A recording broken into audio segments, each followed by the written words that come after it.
time for everyone who is going to join for the meeting tonight.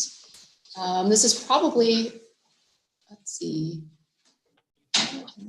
probably a good time for me to read the exciting statement I get to read at the beginning of all of our advisory board meetings. Good evening, my name is Penny Holler. I'll be facilitating the Zoom video portion of this meeting. I'm joined here by Director Derek Rogers and additional Parks and Rec staff via Zoom. This meeting is being recorded and broadcast on the city's YouTube channel. During this meeting, please mute yourself by clicking on the microphone icon found in the lower left side of the Zoom menu. This section is also where you can turn your camera on and off. For purposes of this public meeting, please keep your camera on during the meeting. For general public comment, Chair Bart Littlejohn will call you by name to speak. Each participant has 3 minutes for public comment. After public comment is over, you are welcome to stay on the call if you would like. For comments on agenda items, Chair Bart Littlejohn will call you by name after staff has made the staff presentation. Each participant will have 3 minutes for public comment. Board members are then open to continue their discussion. As a reminder, please state your name and title each time you speak. And if a vote is necessary, the chair will capture those votes from each advisory board member separately by roll call. And with that, I'd like to turn the meeting back over to Chair Bart Littlejohn.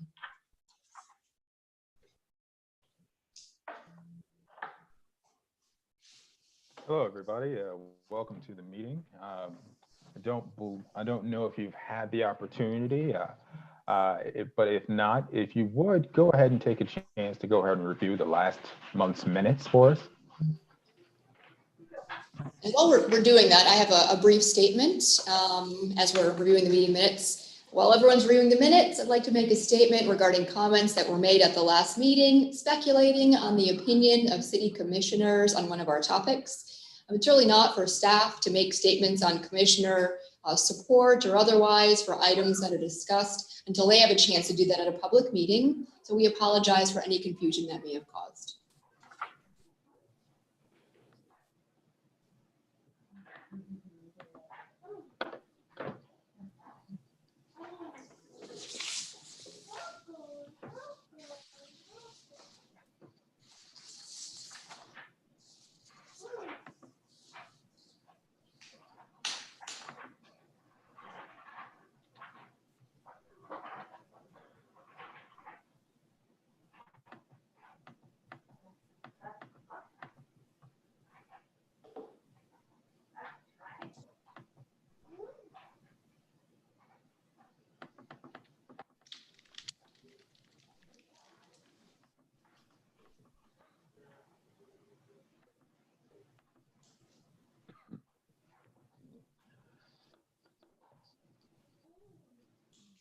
Has everybody had a chance to go ahead and review them?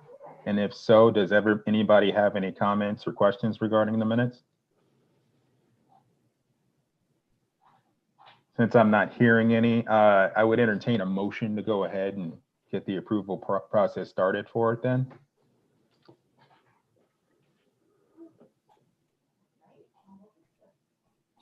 This is Pat Collette. No. I'll make a motion to approve the minutes as presented. Val Renault, I'll second. Okay, that's Pat Collette with a motion to approve the minutes, and then Val Renault to go ahead and second. Any additional comment from anyone? Hearing there is none. All those in favor, please show of hands or say aye. Any opposed? Okay, we've got some approved minutes there. All right, and thank you for the introduction there, Penny, and setting out the ground rules for public comment. I know it's been a long time since we've actually had some public comment during the meeting, so that was really helpful. I don't know if you guys have access. I'm not sure. It's just spinning here, so I'm not sure what happened. Why? What's your status? Porter, or who is unmuted? I think we're muted now. Okay. All right. All right. All right, continuing. I'd like to go ahead and get us started off with our agenda then. Looks like we've got the public comment section up first, and it looks like the one on the docket there is public comment regarding Sesquicentennial Point. So who did we have for public comment on that one again, Penny? I'm sorry. We had Clinice Hills registered for that. I believe she's on the call with us. Okay. Hi, hello. Chair Bart. This Hello, is Clinice. Ann. This is my mother, Clinice Hills. Okay. All right. Well, we're glad to have you guys. And whenever you're ready, go ahead and let us know. Well, I have sent all of you, or Penny has forwarded to all of you, the comments that I wanted you to consider regarding Sesquicentennial Point. First, you all have to be able to say it, and then you have to be able to spell it. You know, during 2004, we had a lot of people learning something new. And since then, nobody's had to do that. What I really am concerned about is that Sesquicentennial Point has a long-range plan, and phase 1 has been completed. Phase 2 is, as we conceived it as the Sesquicentennial Commission members, will be the completion of restrooms and lighting, so that it's a safe place for families to be. And then, of course, our ultimate goal is a grassy amphitheater at the foot of the 2054 stone. And when we say amphitheater, we're not talking something like Starlight Theater. We're talking about a grassy hillside with a stage at the end that is protected from weather, has accessible lighting and power and water. But there are many, many examples across the country. There's a new one in Andover, sponsored by Capital Federal, that would be an example for some of you to see.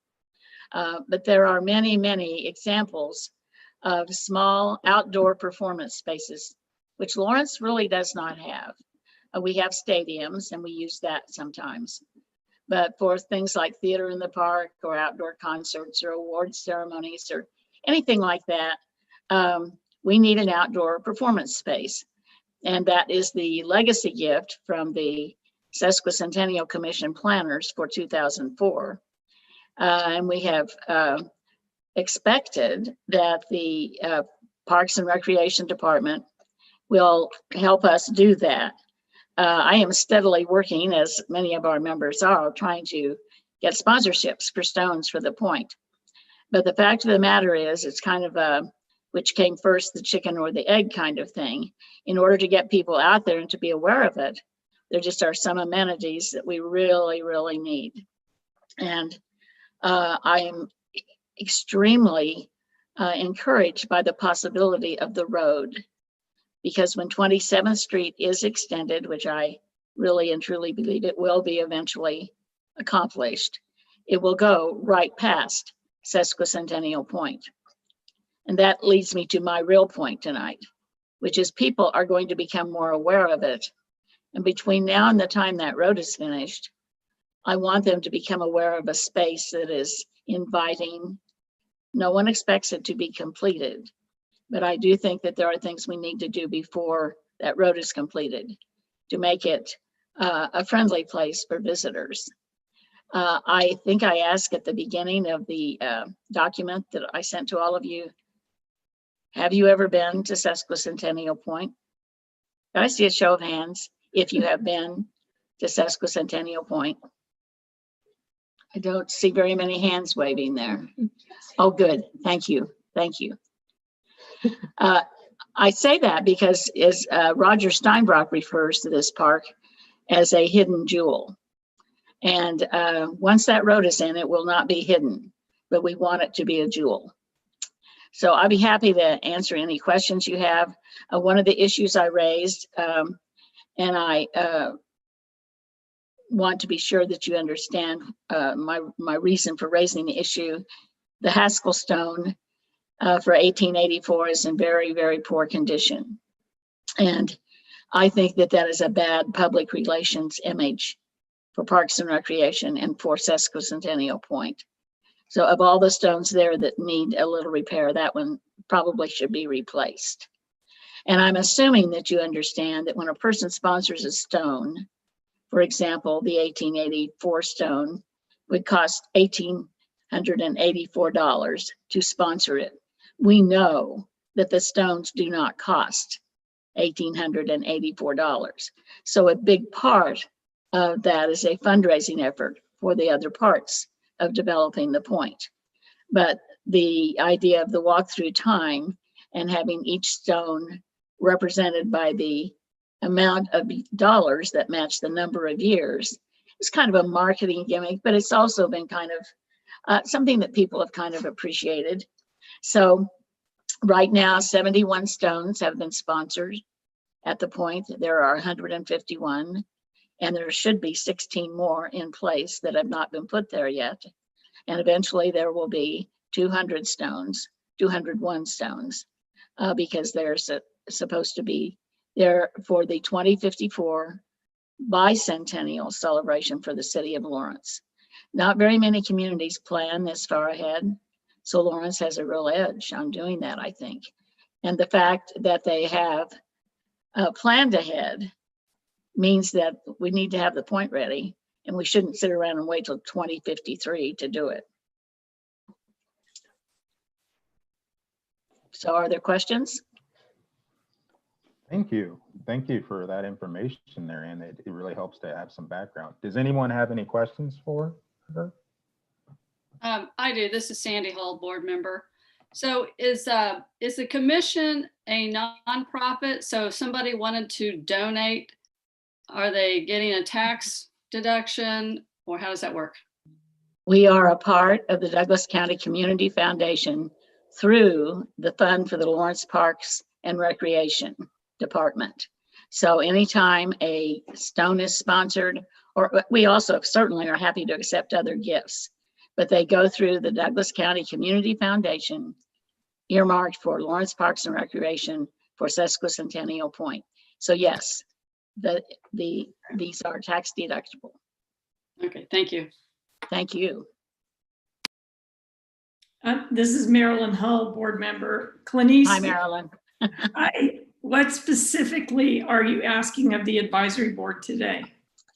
I am asking you to put your attention on this site, one of our parks in Lawrence that I don't want to use the word neglect. I think overlooked is more accurate, but it is time now. 16 years have passed since we really started this project, and we have made some progress, but most of that progress we just can't make without money from Parks and Rec earmarked for the point, and also the recognition that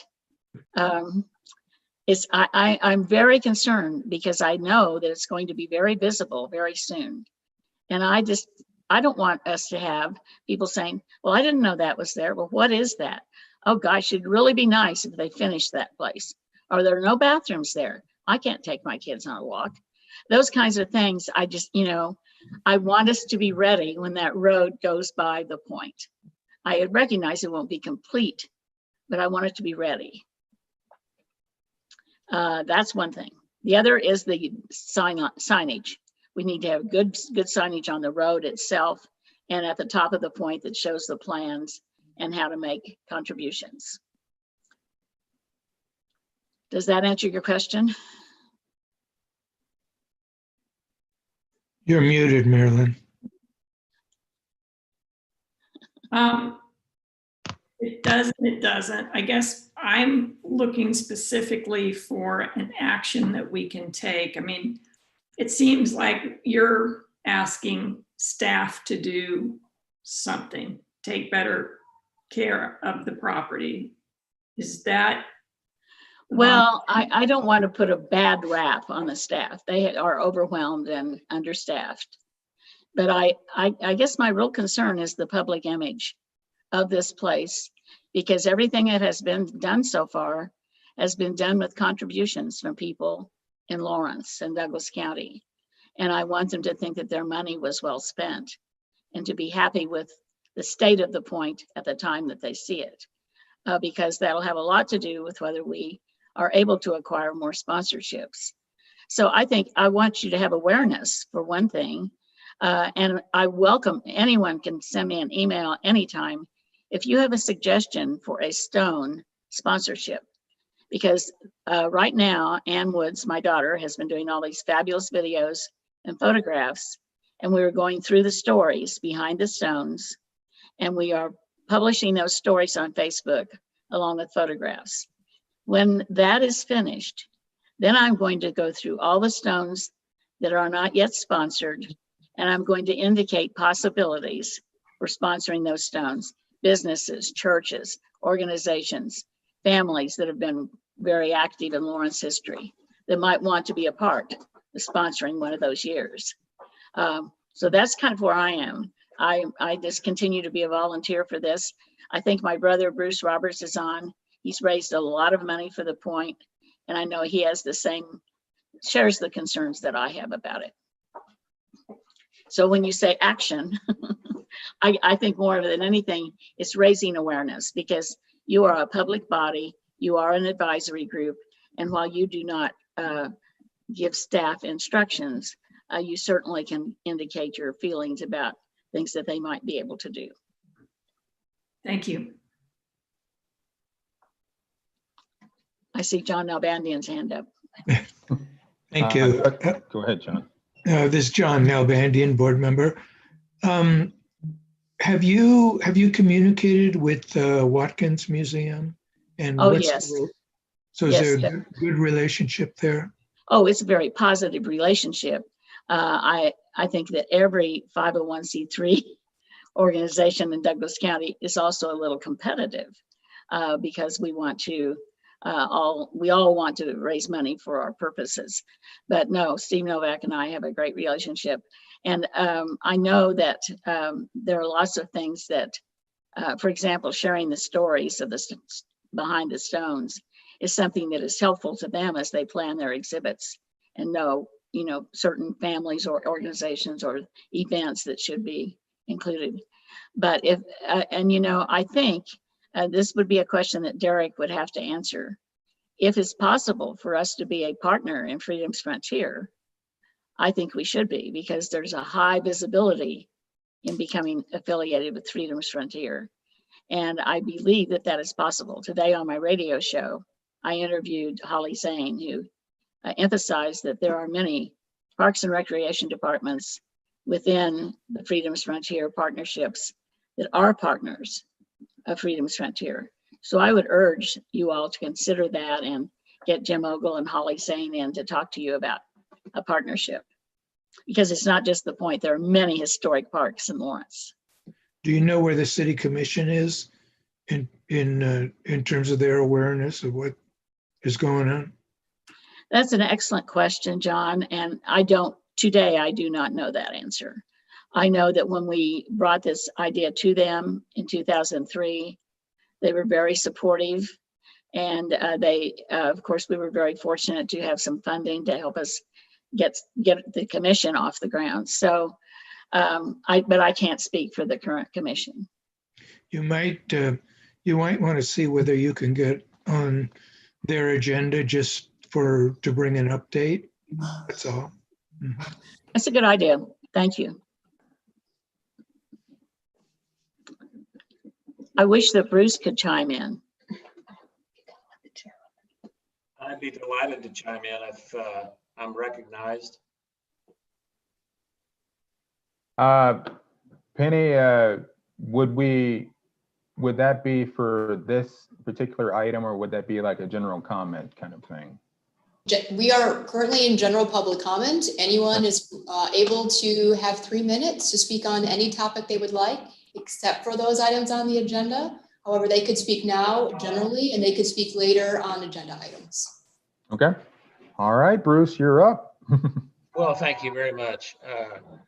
I'm just glad to be here and recommend that you follow Clinice's advice in a way of being more aware yourselves and to recognize that a historic park is something that goes on for a long time.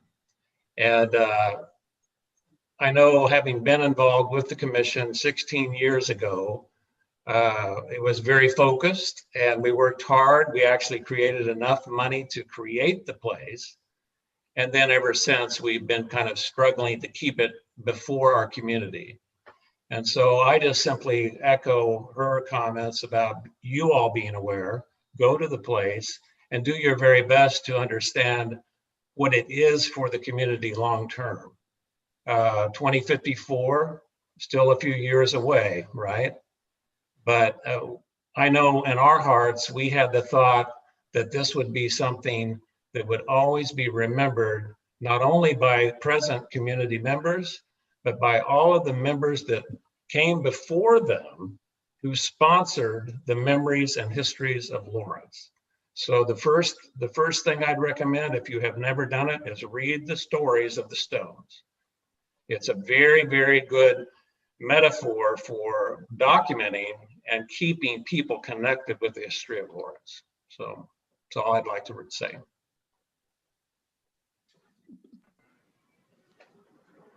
Thank you for those comments, Bruce. We appreciate it. Does anyone else on the board have any additional questions for Ms. Hills?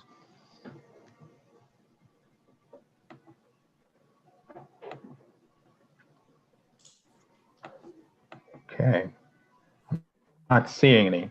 Yeah, I would just like to let you know as well, my wife and my son and I, we make it out there every now and then, and so we know about the park itself, and I do agree with Roger. It is quite a treasure in our community. So it'll definitely be something that I thank you for bringing this back to our attention, just so that, you know, we can keep it top of mind. And I do agree that with the road coming through on 27th Street, it does give it an opportunity for a revisiting of the park. So I thank you for bringing this to our attention, and it's I'm glad that you're keeping an eye on it, so you can go ahead and help us out. So okay, let's see where we are. We had one other registrant for public comment. I'm not sure if they wanted to speak about general items or if they wanted to speak on a particular agenda item.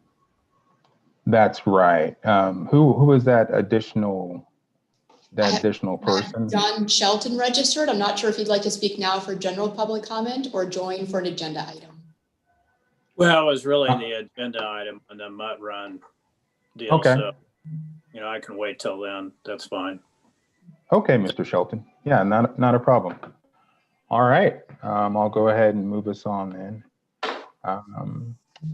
Looks like our first agenda item here is the temporary campsite for people experiencing homelessness. And Ms. Hills, I definitely want to add that we have your information. So if we need any additional information, thank you for making yourself available. We'll go ahead. Don't forget our Facebook page. Oh, okay. Okay. Thank you for that as well. So thank you so much. But yeah, to bring us back to the agenda item, the temporary campsite for people experiencing homelessness. I believe either Derek or Penny, would you have some information regarding that item? Derek Rogers, Director of Parks and Recreation. Penny's working on the share. I think that's more of an update and go through a quick slideshow. And then I think the more important thing is have a question and answers and let provide feedback and give you an update of where we really are. Next slide. Okay, and the background, this started early on in the COVID-19, and you know what we initially saw at the beginning isn't exactly what we saw where we are today, but it worked out very well. It's evolved into a better process and I think a better product. Slide kind of tells you where the funds came from and the need, which that was the bigger thing we were seeing early on, was an increase of homelessness within the city of Lawrence like we hadn't seen before. Next. Partner agencies, there's obviously way more than up here, but these have been big players. Obviously, without Douglas County and Burton Ash, I don't think you'd see what we have today, and we couldn't have done it without our community partners, specifically the Picnic Neighborhood Association, the LMH, a lot of supporters from nonprofits, the Elgin family, Elgin Woody family. It's nice to have their support. But it really is interesting to see how many nonprofits, and we just can't, and this slide just doesn't recognize them all, but there's quite a few. Okay, where we are, and the big picture, the campsite was funded for $374,000, which includes everything from the tents, the trailers, the cots, to lighting, electrical, sewer, plumbing, staffing, and it's CARES funds. CARES funds have an expiration date of December 30th to utilize. The City of Lawrence and those agencies are looking for other funds to get it past December 30th, but we haven't got that yet. Currently, there's enough space for 20 residents. I think I checked earlier today. They have 5 at the tents today. I think there are 4 more that's supposed to be checking in. Burton Ash, their homeless outreach team, their hot team, is currently the ones that are going out, doing the interviews, looking at the needs and interviewing folks that are interested in being a member of the camp. There's been other people that have called. We referred to Burton Ash. They need to meet the physical and the mental requirements and be willing to abide by a code of conduct along with other rules that staff have with the camp. That's just kind of like managing a facility. That's what Parks and Rec does do very well. And this is not much different than a facility when it comes to here's the rules. So that's going well so far. Burton Ash is also stopping by quite a bit. The nice thing is it's the location to the Burton Ash campus. Had lots of support from the LMH community, Burton Ash, Douglas County Public Health on the setup. We set up on November 3rd, and we're open the gate for folks on November 4th at noon. So that was our first intakes. Next. Here's an aerial shot of what it looks like on the layout. I'm sure you've probably already seen or read the stories in the paper. The poles on the right side of the picture are electrical, which tie to the sewers. You can see the white sewer water hookups for the trailers. We have paid for the trailers, don't have an update yet on the arrival of 2 of them. We'll have to go out for a third on RFP. If you look at the tents to the left of each tent, you'll see a recycling container. Those recycling containers have a lock mechanism, so if you're concerned about your belongings and you're in the tents, you can lock them up in there, and you can go see your case manager. You can go if you're going out to get some food or you're have business elsewhere. You can rest assured your belongings are safe. Some of the setup, it's one of the park staff that was, Mitch Young has been very instrumental in setting up the camp and doing the arrangements. It's him in the red. Can't see who that is, Lee? That's Lee. Lee Ice was out there, and Mark Hecker, they were both out helping the day that the tents were going up, and really appreciated having some extra staff out there. It was a nice day to be setting up tents. There's a big picture of the folks that came out on November 3rd, helped set up. Park staff, public health, Burton Ash. There was some hospital staff. This is what you will find in the tents themselves. They're 10 foot by 10 foot. They have a cot that is big. That size really can't tell, can hold up to 300 pounds. It's nice and wide. We have a space heater, electrical outlet in there. If you have phones, we have lights in there, which are Christmas LED lights. So kind of like at a rec center, you know, I usually hear from Stephen Mason's helping organize the staff that are watching this. Yeah, hey, wouldn't it be nice if you had this? Or hey, we didn't think about this. And they're usually little things. So there's a very positive interaction between the tenants of the camp and staff going on a daily basis. So we got, that's Stephen Mason. He is the rec center leader at East Lawrence Center, and is also helping, he organized the showers for those that are houseless at the East Lawrence Center. Mention the background. There's more links to resources out there. There's a frequently asked questions out there. I'm not sure if that's on the Douglas County website, but a lot of information out there. And we've also had other communities reach out to Lawrence asking how we did what we did. It's one of the downtown Kansas City areas. They published a story in Flatland, KC. They're modeling their program after the Lawrence campsite. And then Talk Radio 98.1 KMBZ and 980 AM should have run a story this morning on it. And I think KCMO has also reached out. So I think Lawrence has a lot of good things going for how they organize this, and with the county and Bert Nash input and community involvement, and it's being emulated in other places, at least around the Midwest. So far things have been going smoothly, and during the week, usually after I leave this building, I make it out to the camp and just talk to the staff, see how things are going. So far I've been real impressed with when one of the first people that they mentioned, the person was happy he had a safe place to lay his head. He didn't have to worry about somebody trying to rob him in the middle of the night, had a place to put his belongings. So it's a lower level of stress, I think, for those individuals that have been camping in Lawrence. And, you know, the other thing, we get requests for tours and things like that, and we just need to be considerate of the privacy of the individuals that are staying in the campsite. At this point, I'll open it up for any questions that the board may have.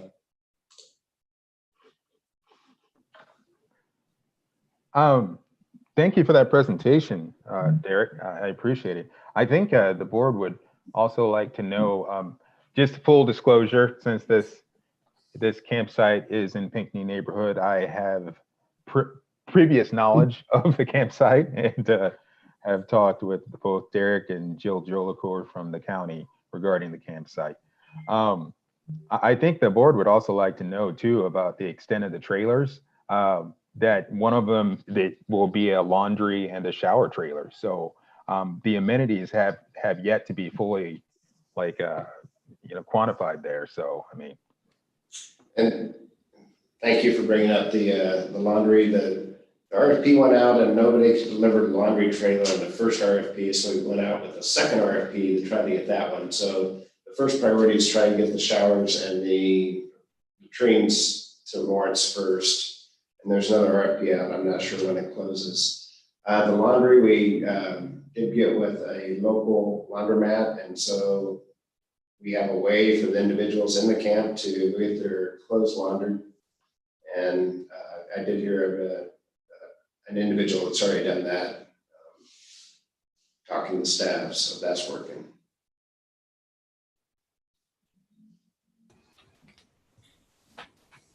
Jackie?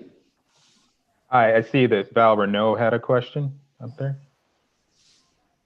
Jackie can go ahead first. Okay. Well, thanks. Well, first off, yeah, this is fantastic. And just, again, another amazing way that Lawrence and Parks and Rec are working together to to help our community in so many ways. Just a couple of questions. Can families stay in the tents?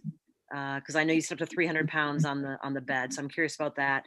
And then, is there the bus station? Is there a place for buses that drop off nearby there? And what if they have bicycles? Are they able to bring those in the tents, or how does that work with the transportation that houseless people might have?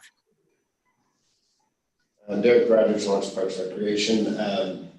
The families, when I've talked to Bert Nash since they're doing the interviews, they need to prove that they're a couple or somehow related by marriage. I believe that was the intent. Families other than kids, I do not believe that kids were, I'd have to talk to Bert Nash, but that was theirs on what they were thinking. It was meant for the singles and the potentially a couple if they could prove that. The bus stop, I'm not exactly sure where it is. My guess is it's probably pretty close to Elm Beach. The bikes, we have been working on that. They do have a place to lock the bikes up. Trying to find a bike rack around the city of Lawrence. I was told it was bolted down, the one we used before over at the garage by City Hall, but we've got some other ideas for bikes. We also have pins because we heard a couple of people had dogs. So we want to have the ability for them to take their pet, and if they need to go downtown and didn't want to take their pet, they could have a place for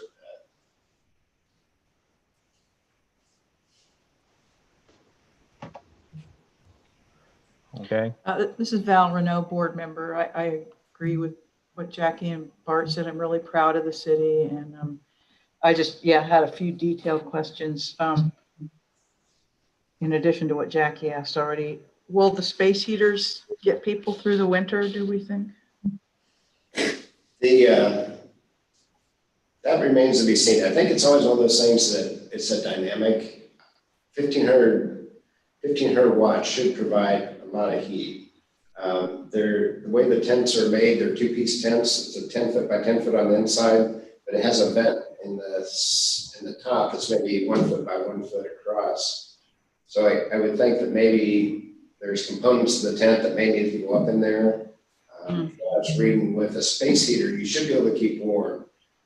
And normally I think you vent off the side of your window. Before you went to bed, it said, read online, put it on low so you don't overheat at night. Mm-hmm. The sleeping bags are good down to, they take the sleeping bags we got, 10 below Fahrenheit. So you can actually be pretty toasty. I think it's one of those things that we find we're not meeting the needs, then we'll adjust. Talking to Bert Nash, one of the neat things was by having a heated tent, then it's working also as a winter shelter option for the folks that are staying there. Yeah, okay, great. My other question was just, you had said Parks and Rec and I think Bert Nash are on 24/7. Does that mean there's a guard overnight or something like that? I wouldn't say a guard. I would say a staffer. Staff members. Yeah, during the day, that's what Parks and Rec does well is we manage facilities, we manage programs and classes. That's our skill set. We're not social services. So a lot of the input has come from social services, Bert Nash. And I haven't been out there when they're there, but they come by during the day, is my understanding, during normal business hours. Bert Nash is, my perception is understaffed.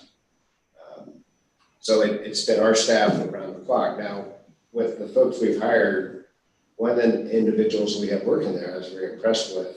He had worked as a nurse, paramedic, and as a nurse in the Lansing Penitentiary system. And then we've had some neat skill sets. I talked to one lady that had her bachelor's in social services that's working there. We've had some other people. So I've been very impressed by the skill set of the folks that have been applying and selected to be part of the staff that are there. Yeah, great. Thank you. I have a question. regarding the hours as far as people allowed to come and go? Is there like a shut off time in the evening that they're just to remain in the camp area and can't be coming and going like at midnight or 1 or? Get with Stephen Mason on that. The park hours are 11:30, and so quiet hours is one thing that I did bring up to be good neighbors, not only with the Picnic Neighborhood Association, but also with LMH. And so we're being very conscientious about being good neighbors. We've had discussions that we have the ability for people to take the buses to other places.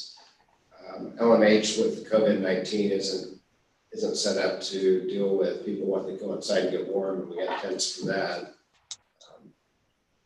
But I have to get back with you to the exact hours, and that has been what Stephen Mason's been saying. That kind of like we have a code of conduct up here, and below that you have rules of a facility, kind of like what he does at East Lawrence Center. Mm-hmm. One more thing, this is Pat Phillips, board member. There's a larger tent in the camp area. Is that just like for the staff or communal sitting area? That was for a community area, so that if you didn't want to your tent, you wanted to socialize, and you could come in there. And that's the plan for that. But it is also the staff check-in and at the one entrance exit from the gate.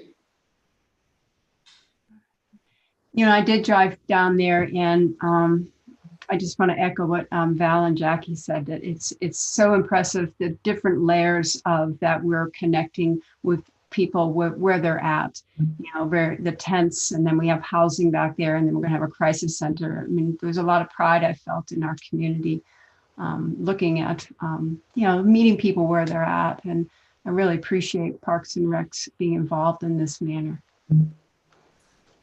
Director of Parks and Recs, thank you. And you know, we know there's a lot of homeless out there, and Bert Nash has their hands full. And I know they're looking at homeless from around the city, and people from around the city have been contacting us, and we've been referring them to Bert Nash. I heard reports that there's folks in Naismith Park, and I went out there this weekend. I looked around for tents, playing with my own personal recreation drone, and didn't see anything that I could find out there. But when we find things, or normally we hear potentially concerns or complaints, concerns about welfare of an individual or something like that. I haven't heard anything lately from that area. Penny Holler, management analyst, and I think too, it's important to note this campsite is not just temporary because of funding. It's temporary because the ultimate goal is to get people housed. So ideally, this is a stopping point till they transition to housing. Well, and also, that's a great point, Penny. I would add that the location of the site itself helps with that as well, because of the crisis center. And the way that it's set up, that, you know, you have people with immediate crisis, and then you have funding and resources devoted to people who have an intermediary amount of crisis or placement needs, and then you have long-term. So that's just kind of continuing the process of hopefully getting these people placed into you know, an area or a home where they can feel comfortable and safe.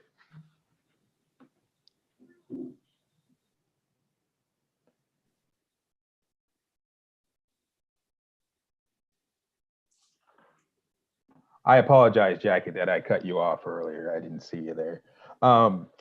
Does anyone else have any questions for Derek regarding the homeless camp?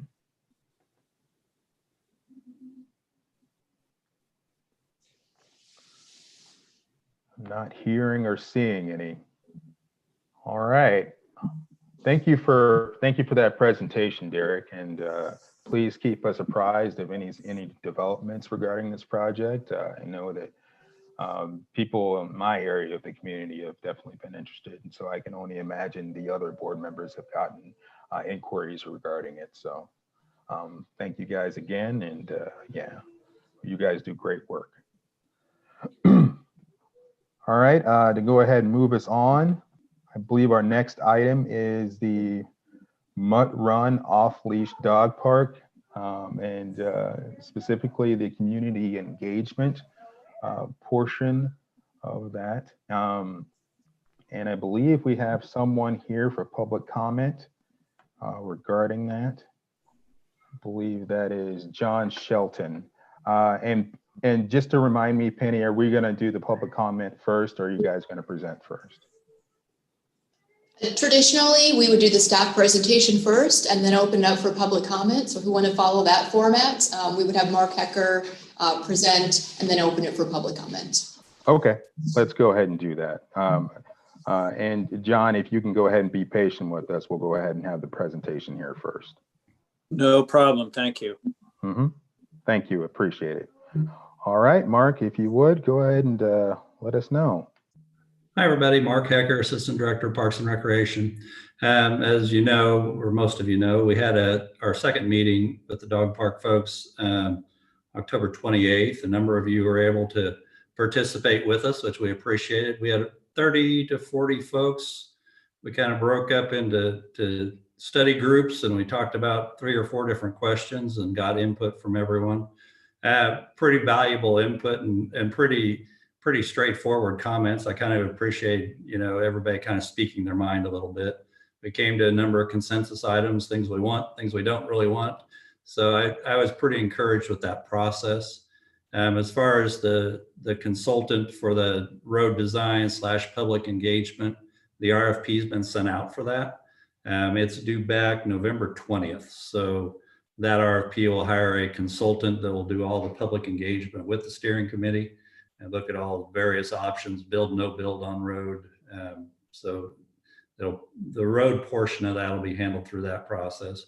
What we were trying to accomplish on our end was to kind of look at the dog park itself and identify potentials for short-term fixes we could do or longer-term ideas also. A few things we came out of the meeting with. There's a lot of conversation about paths and what the surfacing was. The consensus was we don't like hard surface trails. We talked about trying to maybe develop a little bit more of the soft surface trails that wouldn't get so muddy. We talked about the creek crossing. I'm assuming you can all see my picture here. The creek crossing right here is a little bit of an issue in that it had washed out. We did temporary fixes on it just before the meeting, but we need to go in and do quite a bit more to stabilize that. We're also getting a lot of drainage from this field that's going right down into that area. So we'd like to do some drainage corrections to get the water to go where we want it to go instead of right into that crossing. We talked about, and we're actually bidding, so we're going to see what this costs to soft surface this with an ag lime trail. We'll see. We're just kind of looking at things that we can do short term. A number of people mentioned the mowing. So some of these areas out in here are getting fairly grown up with just kind of scrub trees. So we'll probably look at doing some winter mowing to knock some of those trees down, get some of that vegetation back under control a little bit. But that's kind of what we were looking at, is what can we do this winter to kind of help enhance the dog park a little bit. We'll move forward. We'll probably have another meeting winter or early spring to talk about where we're at on other dog park improvements. We heard things like we want more benches, we'd like drinking fountains, we want a dog wash station. So all those things are things staff are working on to just kind of get some dollar figures together and get some design options together, and then we'll take it back to that group. So any questions?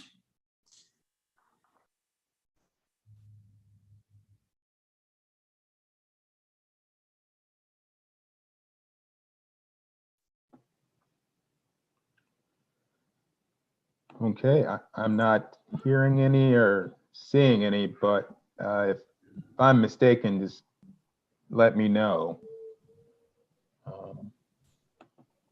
Because if that's the case, what I like to do now is just go ahead and open it up for public comment. And Mr. Shelton, who's been so patient with us. Mr. Shelton, if you would, go ahead. And as I remind you, we're going to go ahead and try to limit it to about 3 minutes or so. Thank you. All right, thank you. My name is John Advocates Group, and I'm also on the 28th Extension Advisory Committee. So just kind of speaking for our group, we appreciated the Parks and Rec Zoom meeting that we had, as Mark was talking about. We have seen them fix the one trail where the drainage and mow the westernmost field, and anything is appreciated. The overall take that we kind of discussed is, we're not asking for a whole lot as far as the dog park is concerned. A better bathroom facility. Right now, it's not really very nice to use the one that's out there. And as Mark said, the mowing and the trails and things like that, and definitely better dog washing area. And so, we're not asking for a whole lot. The main reason that I'm on here tonight is to let you guys know, and I'm sure you already do know this, that this group has put out calls for a petition, and we have over 1,350 signatures right now and over 900 comments on Twitter asking the city not to build the road extension and the fence through the Mutt Run. And it is definitely through the Mutt Run as it's described right now. And there is a variety of reasons for that, but the serenity and the safety of the dogs and the people, and being able to walk on the hard surface road. There are alternatives to this street extension that don't require going through the Mutt Run. And hopefully the consulting company and the street committee will identify and recommend those things to the satisfaction of everybody. It's not just about the YSC. We realize that, those people have questions and things too, but I think part of it is the recent upgrades to the intersection of the 27th and the SLT can definitely go a long way to increase the traffic safety and flow out of the YSC. This whole thing becomes mute if the western part of the SLT or the extension of Wakarusa over the SLT or under it, however it's going to be, will solve the traffic problem coming out of the YSC. And right now, the gravel road that goes through the dog park is the emergency exit in case of storms or something to go along that. So just wanted to, get on here and let you all know kind of where this group stands. Quite a few people where we're sitting. I mean, we're hopeful that another way can be found that doesn't so affect the dog park and the thousands of people that, year round, 24/7, almost 365, use that area. So I don't know if any of you have any questions that, about where we're coming from or any comments or something. Be happy to hear them and pass them along to the group. But thanks for the opportunity. Thank you, John. I appreciate you coming and letting us know. Does anybody have any questions for John just regarding the group or any sort of any additional information? This is John Nalbandian, a board member. I was at the last meeting, and what I was impressed with was how much heartfelt expression there was in the relationship between the dog owners and the dogs themselves. And I was so impressed that the people who spoke weren't speaking for themselves. They were speaking on behalf of their dogs. And it was like, it just blew me away because I don't have a pet. And it just absolutely blew me away. So hopefully we can work these things out. But rest assured that we have the owners and the dogs in mind. Thank you. I mean, I always say I've got a Brittany Spaniel, and I say he exercises me 6 days a week, so thank you. And it's all passionate people, whether they have a dog or don't. There's YSC people, and we understand, we don't like to sit in traffic either, but, you do it at football games and basketball games and stuff like that. But, we're concerned about safety also. We're concerned about safety on our end too. So I think we can come to an equitable solution to the whole thing. And get Sesquicentennial Park pumped up there too. Absolutely. Thank you for that. Yeah, it's I applaud you for saying that, John. That's the whole point of this whole conversation and involving all parties is, the best solution is a solution that everybody contributes to.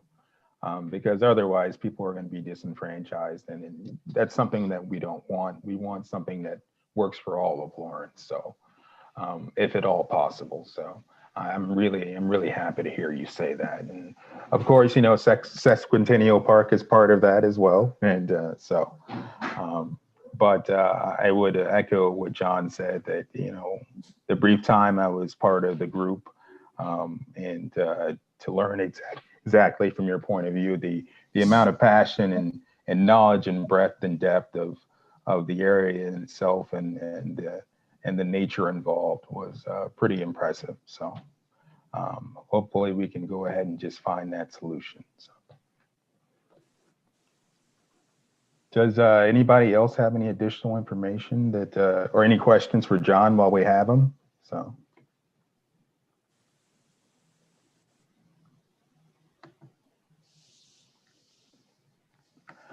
I did have one additional question. Are you guys extensively on Facebook, or do you have Zoom meetings or anything like that at this point?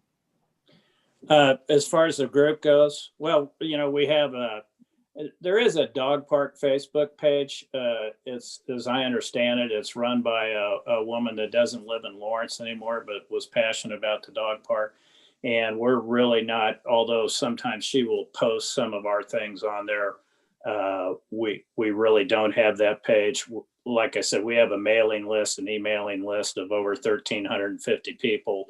And so we try to keep them informed of what's going on. We'll send out an email about this meeting and everything else to that. We're kind of a passionate, informal group of people kind of heading up the thing. And so no, we don't have a Facebook page or anything, but Derek and Mark have our contact information. If anybody needs to contact us, and we'll contact the group, we'd be happy to do that, or any other thing you'd like, we'd be happy to provide.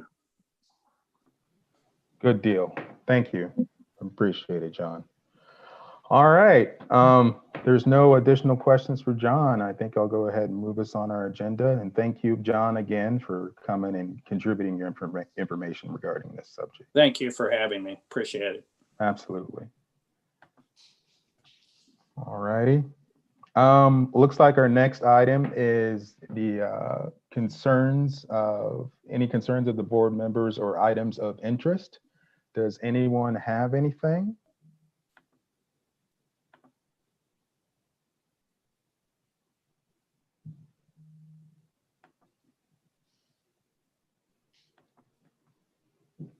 All right, I'm not seeing anything. I will go ahead and move us on then. Okay, looks like we have the staff update as our next item. I believe Penny sent out that information for us if you haven't had a chance to look at it. So at this time, if you had any questions for staff, go ahead and let them know.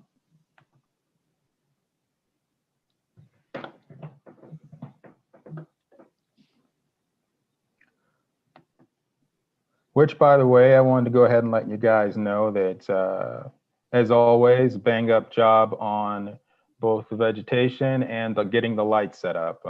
My wife has noticed, and she is very happy. She loves the holidays.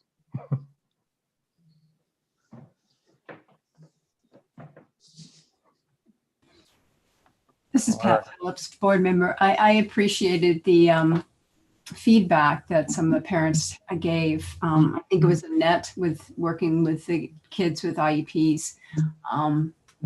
So I thought that was, greatly appreciated and showed what that program is doing for these kids that are challenged. And I also appreciated all the pictures involved. I'm a very visual person, so including those in all the staff announcements, that was nice. Thank you. John Nalbandian, board member. I'd like to commend the staff as well on really pushing the edge of what we traditionally think Parks and Rec is about. It just, the program for the kids and of course the homeless shelter and so on and so forth. It's really nice to know that we're kind of on the forward edge of what's going on. So it's really proud to be part of that.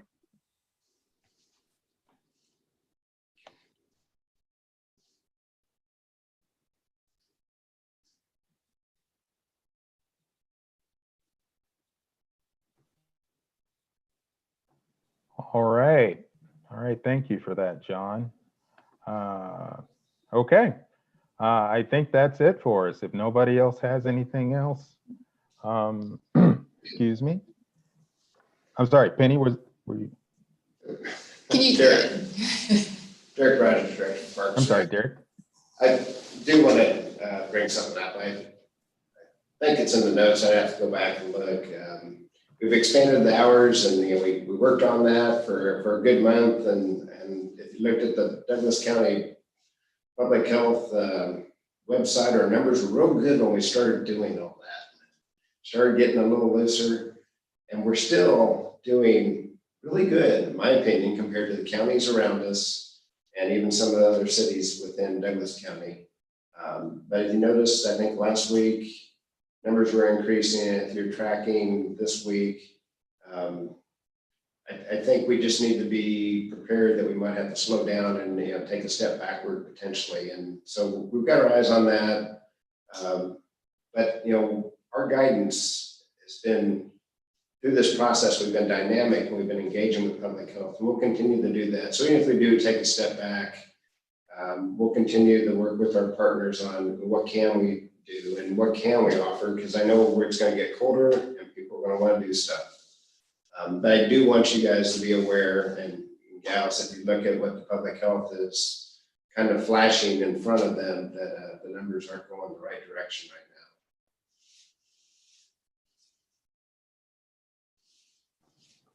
Thank you for that reminder and update, Derek. We appreciate it. Any comment or questions for Derek in that regard?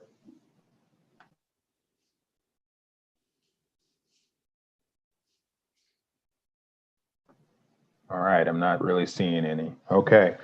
I just wanted to go ahead and let everybody know that our next meeting will be December 14th.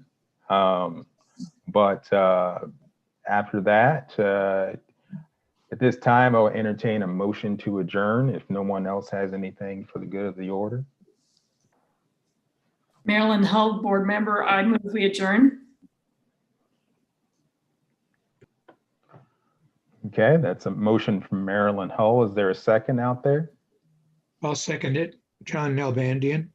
Okay, John with the second. Are there any additional questions or comments? Not seeing any. All those in favor, just a voice or hand will just suffice. All those in favor say aye or raise your hand. Aye. Seeing those. I'm not, and any opposed? Not seeing any opposed. All right, we are adjourned. Thank you guys for showing up and participating. We appreciate it, and thank you for contributing. So, Thank you, Bart. Thanks to the staff. Thanks. Thank you. thank you, staff. You guys are Yeah, great. thank you for great work.